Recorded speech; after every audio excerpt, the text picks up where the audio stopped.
Hello guys, welcome to my YouTube channel. और मैं आशा करता हूँ कि आपको पुरानी वीडियो आपको पसंद आई होगी।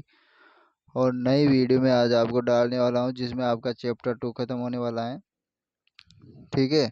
और ज़्यादा से ज़्यादा शेयर सब्सक्राइब भी करो, क्योंकि अपना चैनल क्या है कि थोड़ा लॉस में जा रहा है। ठीक है। तो अपन आते हैं अपने काम पर, पेज नंबर 1 पर। आपका एक टॉपिक है जिसका पौधों और पशुओं की आत्मरक्षा। पौधे और पशु आत्मरक्षा कैसे करते हैं, अपनी रक्षा कैसे करते हैं, अपनी रक्षा कैसे करते हैं पौधे और पशु।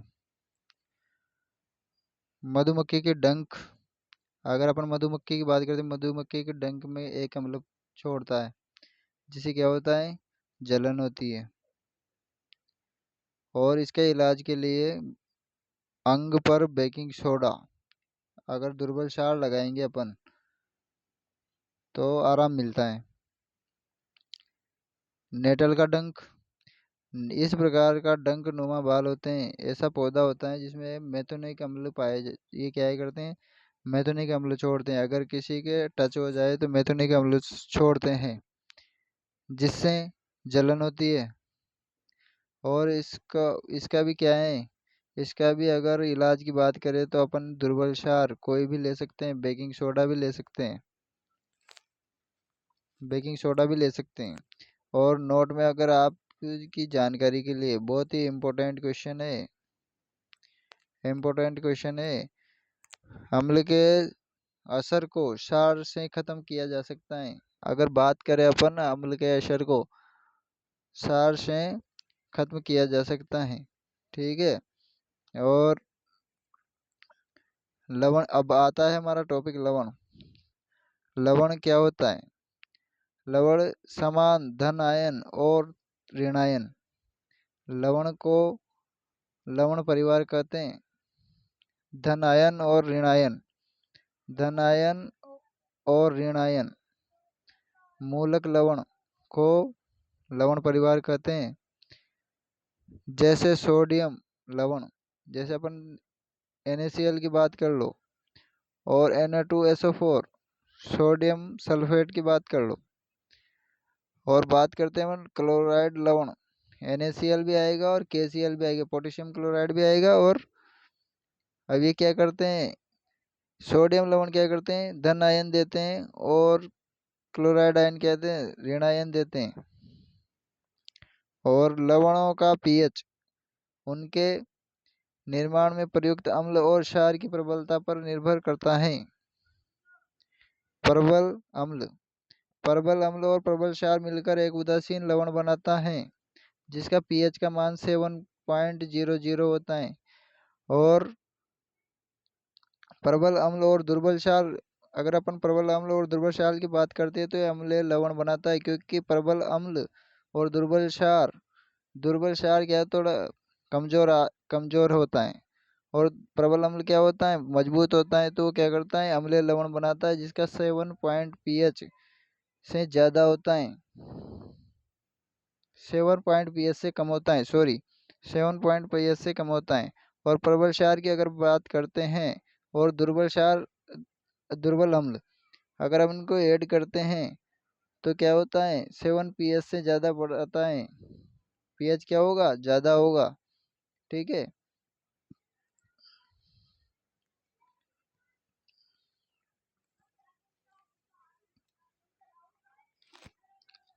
साधारण नमक के रासायनिक रसायन, अगर आप ये क्या है कि बहुत ही इंपॉर्टेंट क्वेश्चन है, परीक्षा में 100% पूछे जाएंगे, गारंटी लेता हूँ मैं इस बात की। तो सोडियम हाइड्रोक्साइड, विरंजक चूर्ण और बेकिंग सोडा और धोने का सोडा, इनके क्या है क्या, तीनों को एक तो टिप्पणी में पूछा लिया जाता है। टिप्पणी दीजिए इन पर। सोडियम हाइड्रोक्साइड के निर्माण की प्रक्रिया क्या है, विरंजक चूर्ण के निर्माण की प्रक्रिया क्या है, बेकिंग सोडा के निर्माण की प्रक्रिया क्या है, धोने का सोडा किस उपयोग लिया जाता है। तो इन सब चीज़ों को अपन आगे अध्ययन करते हैं। ठीक है। सोडियम हाइड्रोक्साइड की अगर अपन बात करते हैं तो सोडियम क्लोराइड को जलीय विलयन में रखते हैं और उस पर क्या करते हैं, ऊपर से विद्युत धारा प्रवाहित कर देते हैं, तो सोडियम हाइड्रोक्साइड बन जाता है, जिसे अपन क्या कहते हैं, सोडियम हाइड्रोक्साइड। सोडियम हाइड्रोक्साइड का NaCl, अगर अपन इसकी अभिक्रिया की बात करते हैं तो ये भी आपको परीक्षा में लिखनी पड़ेगी। तो NaCl सोडियम क्लोराइड को जल की उपस्थिति में विद्युत द्वारा क्या करता है, प्रवाहित किया जाता है और सोडियम हाइड्रोक्साइड बन जाता है, प्लस सोडियम क्लोराइड बाहर निकल जाता है और H2 दोनों क्या है बाहर निकल जाता है। अगर अपन चित्र की बात करते हैं, चित्र भी बनाना पड़ता है, तो ये क्या है कि एक तरफ तो क्या लगा दिया एनोड, ये तो हो गया एनोड, ये हो गया कैथोड, और इधर क्या है कि अपनी हाइड्रोजन गैस निकल रही है, इधर क्या होता है अपनी क्लोरीन गैस निकलती है। अगर अपन, और इसमें क्या है ये कि फर्स्ट में अपन ने क्या मिलाया, NaCl नमक मिला दिया, नमक मिला, नमक, और इस इधर तो निकल गई हाइड्रोजन गैस और इधर निकल गई क्लोरीन। और अपन इधर कैथोड की तरफ की बात करें तो इनमें ये हो गया NaOH, सोडियम हाइड्रोक्साइड बन गया। ठीक है, अगले पेज पे आते हैं। विरंजक चूर्ण, यह भी इम्पोर्टेंट क्वेश्चन है, परीक्षा में बहुत बार पूछा गया है, परीक्षा में बहुत सी बार पूछा गया है ये क्वेश्चन। विरंजक चूर्ण क्या होता है, रासायनिक, इसका रासायनिक सूत्र भी पूछा जाता है, 1 नंबर में क्वेश्चन पूछ लिया जाता है कि विरंजक चूर्ण का रासायनिक सूत्र क्या है। अगर अपन इसकी इंग्लिश में बात करें तो अपन ब्लीचिंग पाउडर कहते हैं इसे। तो CaOCl2 ये हो गया इसका रासायनिक सूत्र। और निर्माण की बात करें तो शुष्क बुझे चूने सोडियम हाइड्रोक्साइड के साथ क्लोरीन प्रवाहित करने पर ये हो जाता है कैल्शियम क्लोराइड। अगर इसकी बात करते हैं विरंजक चूर्ण बन जाता है तथा जल प्राप्त होता है। अरे ये देख लो, अभिक्रिया, अभिक्रिया में अपन क्या करते हैं Cl2 प्रवाहित करते हैं। अगर अपन ने क्लोरीन प्रवाहित की तो क्या करता है ये विरंजक चूर्ण बनाता ही बनाता है, और क्या करता है जल को बाहर निकाल देता है, जल को बाहर निकाल देता है। और उपयोग, अगर इसका उपयोग की बात करें तो पीने के पानी में कीटाणु रहित करने पर, अगर अपन पीने के पानी में कीटाणु होते हैं तो ये कीटाणु को क्या करता है नष्ट कर देता है। और कपड़ा, अगर दूसरी बात करें अपन तो कपड़ा उद्योग में सूती लिनन के विरंजक, कागज कारखानों में गुदे विरंजक और रासायनिक उद्योगों में अपने शक्तिशाली ऑक्सीकारक के रूप में किया जाता है। अगर अपन कपड़े की बात करें तो कपड़े में क्या होता है कि डिजाइन बनाने के लिए इसका बहुत ही उपयोग किया जाता है। ठीक है, ये हो गया अपना विरंजक चूर्ण। उम्मीद करता हूँ आपको समझ में आया होगा। ठीक है, अगर आपको समझ में नहीं आया तो दोबारा से ये वीडियो देख लेना। ठीक है,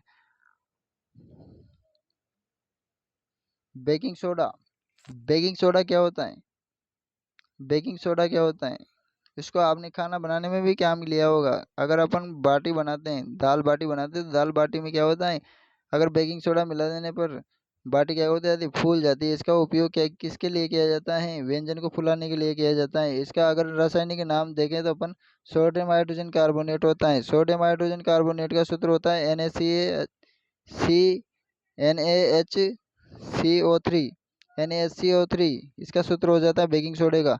बहुत सी बार ये भी क्वेश्चन पूछा जाता है, ये भी मोस्ट इम्पोर्टेंट क्वेश्चन है। ठीक है, और यह एक दुर्बल असंसारी क्षारीय लवण है। इसको अगर अपन गर्म करते हैं तो ये क्या करता है, सोडियम कार्बोनेट प्लस जल, और क्या करता है कार्बन डाइऑक्साइड को बाहर निकाल देता है। ब्रेड जैसे बेक किए गए व्यंजनों को फुलाने और हल्का स्पंजी बनाने के लिए किया जाता है। अगर अपन बात करते हैं तो पिज्ज़ा, पिज्ज़ा को अगर बनाएंगे तो पिज्ज़ा भी क्या होता है, सबसे क्या है कि ट्रेड में है पिज्ज़ा। तो पिज्ज़ा को अगर अपन बनाएंगे ना तो उसमें क्या करते हैं बेकिंग सोडा मिलाने पर क्या होता है ये बन जाता है जल्दी से, और क्या करता है अपने पिज्ज़ा है ना फूल जाता है। ठीक है, अब पाव रोटी के लिए भी इसको उपयोग किया जाता है। अगर अपन धोने के सोडे की बात करें तो आपको समझ में आ ही गया होगा, आपको सोडे की समझ में आ ही गया होगा। ठीक है, तो इसका सूत्र होता है NaCO3 डॉट 10H2O। इसे सोडियम कार्बोनेट डाइकार्बोनेट भी डेकाहाइड्रेट भी कहते हैं। इसका अगर अपन पूरा नाम देखें तो सोडियम कार्बोनेट डेकाहाइड्रेट भी कहते हैं। धवन सोडा, इसका अन्य नाम होता है Dhawan soda, soda S, soda crystal, ये इसके क्या है अन्य नाम है। इनसे भी क्वेश्चन पूछा जा सकता है, तो आपको कंफ्यूज नहीं होना परीक्षा में कि सोडा सोडा क्रिस्टल अगर पूछ लिया तो आपको यही चीजें लिखनी है। ठीक है। प्रमुख उपयोग, अगर इसके उपयोग की बात करें तो इसका कपड़ा धोने में उपयोग किया जाता है, जो क्या करता है कि कठोर अगर साबुन की सफाई बढ़ाता है। और सफाई की अगर हम बात करते हैं, सफाई में भी इसका उपयोग किया जाता है। और कांच और साबुन, कांच को अगर साफ करने के लिए भी इसका उपयोग किया जाता है। बड़ी बड़ी शॉपिंग मॉल में क्या होता है कि कांच को साफ करने के लिए एक विन आता है, विन का उपयोग किया जाता है।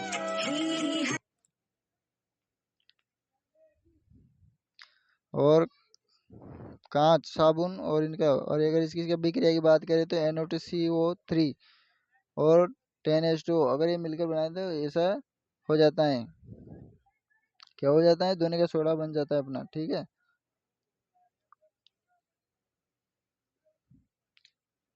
अगर क्रिस्टल जल की अब अपना आता है क्रिस्टल जल, इसको भी मोस्ट इम्पोर्टेंट कर लेना दोस्तों।